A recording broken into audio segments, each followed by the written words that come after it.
आथिखालाव आसामाव थाखानाय जा मोन 14 स्केड्युल ट्राइब दङ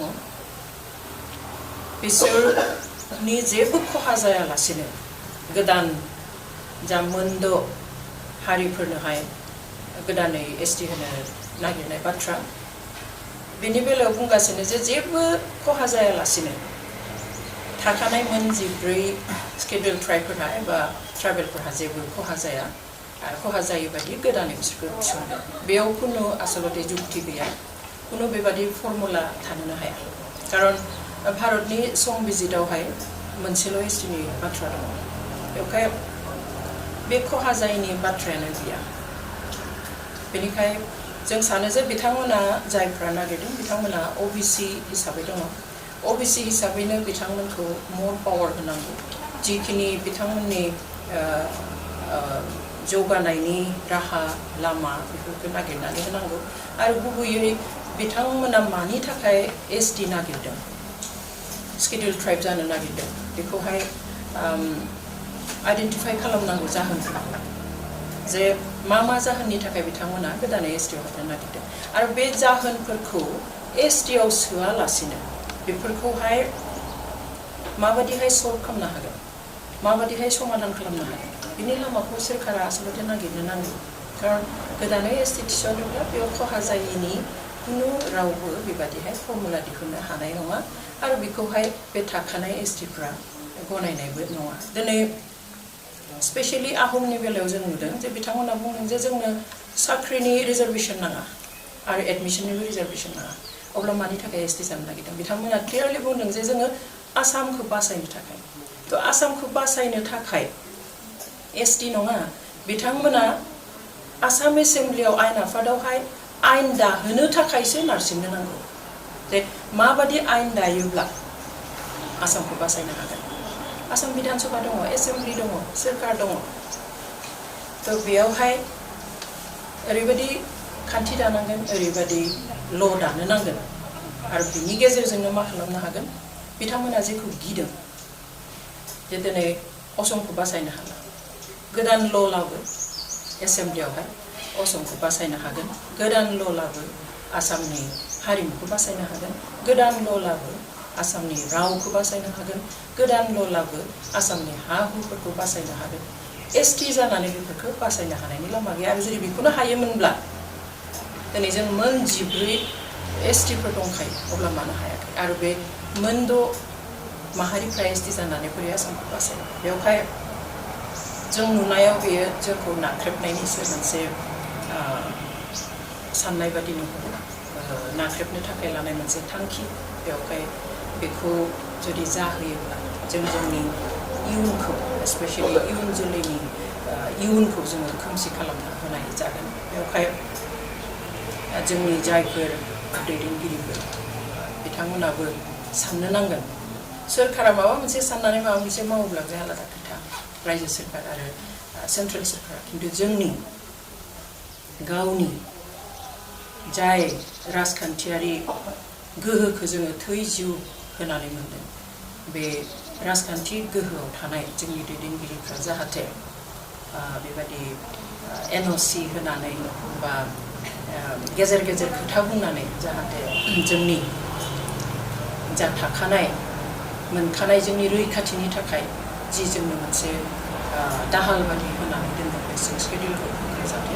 खोमानानै लाया दिनै आहमफ्रा बुंनाय बादि कुच राजबंशीखौबो आं दाख्लै बुंनाय नुदों जे बिथांमोनाबो बुंदों जोंनो साख्रि आरो एडमिशननि बेलायाव जोंनो रिजार्वेशन नाङा जोंनो हानि मोन्थायनि थाखायसो एसटिखौ नांगौ हानि मोन्थायनि थाखाय बिथांमोना एसटि गैया नाथाय दिनै जोंहानो दिनै एसेबां बोसोर जों आंथ' जोनोमनिफ्राय नांगौखौ एसटि होननानै मिन्थियो स्केड्युल ट्राइबनि सिङाव बर'फ्रा होननानै मिन्थियो अब्ला थेवब्लाबो जोंहा दिनै हानि जेबो रैखाथियानो गैया दिनै ट्राइबेल हिसाबै जोंहा ट्राइबेल बेल्ट एन्ड ब्लक दङ खिन्थु बे ट्राइबेल बेल्ट एन्ड ब्लकआव सारा आसामनि जितु ट्राइबेल बेल्ट एन्ड ब्लक दङ बिनि 5,25,000 बांसिन बिघा हाया दिनै बेदखल जानानै दङ नन ट्राइबेलफोरा हाबनानै दङ बा एसटि जानानै जों दिनै ट्राइबेल बेल्ट एन्ड ब्लकआव मा रैखाथि मोनो दिनै बिटिसिनि मोनबा डिस्ट्रिक्टआवहाय 80,000निख्रुइबो बांसिन माने बिघा 80,000 बिघानिख्रुइबो बारा हाखौ दिनै नन ट्राइबेलफोरा कब्जा खालामनानै दङ एबा बेदखल खालामनानै दङ दिनै हाइकर्टआव केस खालामबाय हाइकर्टआ अर्डार होबाय जे ट्राइबेल बेल्ट एन्ड ब्लकनि बे नन ट्राइबेलफोरा बेदखल खालामना थानायखौ एडिक्ट खालामनांगौ होखारनो नांगौ नाथाय खालामाखिसै दिनै 2019 मायथाइनि 30 डिसेम्बराव मोनसे अर्डार होदोंमोन हाइकर्टआ डिसिफोरखौ दिनै बिटिसि सरकारखौ आसाम सरकारखौ जे बे दखलि जायफोरा आयेन बेरेखायै ट्राइबेलफोरनि हाखौ दखल खालामनानै होनाय बेफोरखौहाय गासैखौबो होखारनो नांगौ आरो बे हाफोरखौ उदां खालामनानै ट्राइबेलफोरनो होफिननो नांगौ बेखौ दिनैसिम खालामाखिसै अब्ला बिथांमोना एसटि जानानैनो हानि रैखाथि मोनगोन होननानै बोरै सानदों बेनिखाय खोथाफ्रा एसेबां इजि नङा आरो सम बिजिदाव कुनु माबा भि माबा आर माबा इउ बेफोरबायदि कुनु एसटि थानाय माने गैया जानोबो हाया आरो बेफोरबायदिखौ जुदि मालाबा दिनाव खालामोब्लाबो जों सानो बेफोरनि थाखाय अनेक बोसोर नेनो नांगोन अब्लासिम हयथ' जेबोआनो थाहैनाय नङा खालि जोंनि गेजेराव बे नांलाय खमलायफोरा जालायबाय थागोन दिनै बायदिसिना गिदिर गिदिर इस्युनिफ्राय डाइभार्ट खालामनानै जोंनि जि मोन्थाय बेखौ दिनै लोरबां खालामनो नागिरदों बेखौ जोंनिफ्रायबो स्टेन्डखौ जोङो क्लियार खालामो आरो बेखौहाय दिनैनि खोथा नङा आं पार्सनेलि हिसाबैबो आं गोबां बोसोरनि आगोलनिफ्रायनो बे जिथु प्रप'जाल फैबाय थादों बे प्रप'जालनि बेरेखा आं बुंगासिनो बिथांमोननि जौगानायनि बेरेखा जों नङा नाथाय जि जाहोनफ्राव बिसोर नागिरदों बे जाहोननि थाखाय एसटि जानांगौनि जेबो गोनांथि गैया बेनिखाय जों सानो जे खालि जोंखौ मोनसे हारासमेन्ट होनाय जों ओरैनोबो जोंहा जेबो गैखाया आरो गैयिखायनो जोंनि रैखाथिनि थाखाय बे बेबस्थाखौ खालामदों आरो दिनै बे बेबस्थायाव जुदि जों खालि 45 लाखसोल' मानसि दङ 14टा मोन 14 एसटि ट्राइब्सफोरनि गेजेराव ओजों जायफ्रा बिदों 6टाल' जानो हागौ जन'गोष्ठिया नाथाय बेयाव 1.5 कोटि आसामनि टटेल पपुलेसन जेसेबां जोंहा आसामाव अनजिमा दङ सुबुं अनजिमा बिनि खावसेयानो बेयाव हाबनानै दङ अब्ला माबादि बेलेन्स जानो बे 45 लाख आरो 1.5 कोटिनिख्रुइबो बारा दा बोरै बेलेन्स जानो बोरै गसंथानो हानाय जानो अरिजिनेल ट्राइबेलफ्रा बेवहाय बे खुनु पथै सम्भब जाया जुदि बिथांमोना माखौबा गिदोंब्ला मानिबा थाखाय दिनै असमिया बा आसामा जोबनोसै बा थ्रेट फैदों होननानै सानदोंबा बे थ्रेटफोरखौ आइडेन्टिफाइ खालाम आरो बे थ्रेटआ जोंनिफ्राय फैयाखै बेवहाय बेखौ रोखा जानांगोन आरो बिथांमोनाबो बुजिनो नांगोन दिनै जुदि जों नायो जे आसामाव जुदि जोङो मोनसे कमिउनिटिनि हारिखौ जुदि जोङो बिजिरनानै नायोब्ला आहमनि गेजेरावनो जोङो बयनिख्रुइ सिंगल मोनसे कमिउनिटि हिसाबै बिथांमोनानो हयथ' बयनिख्रुइ गोजौआव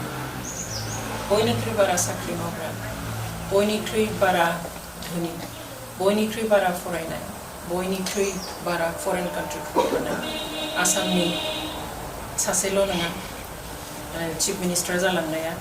बेवहाय बिथांमोन बादि एडभान्सड मोनसे माहारिया जुदि जों बादि जायफोरखौ दिनै एसटि मर्यादा होनानै दोनख'आबा रैखाथि होआब्ला जोबलांगोन होननानै साननाय बे हारिफोरजों जुदि दिनै थाफानो नागिरोब्ला बे जोबोद दुखुनांथाव आरो दिनै सोरखारा खालि राजखान्थिनि मुङाव राजखान्थि खालामोब्ला मोजां आरो बेनिखायनो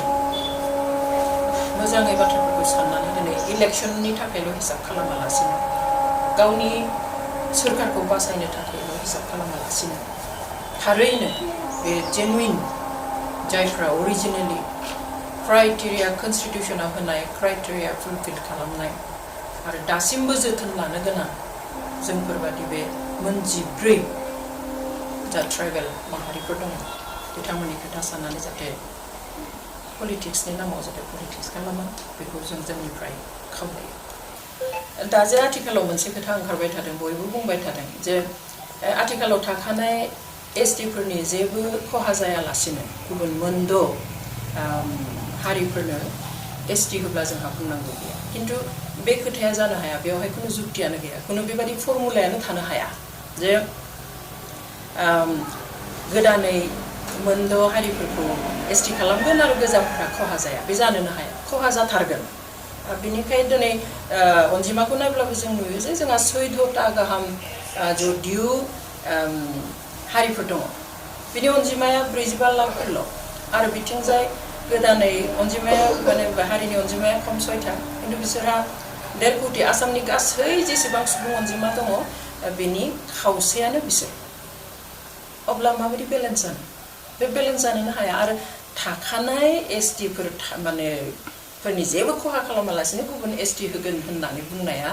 जेबो ओंथि गैया बे जानो हाया एसटी थाखानायाव गोदान एसटी खालामोबा खहा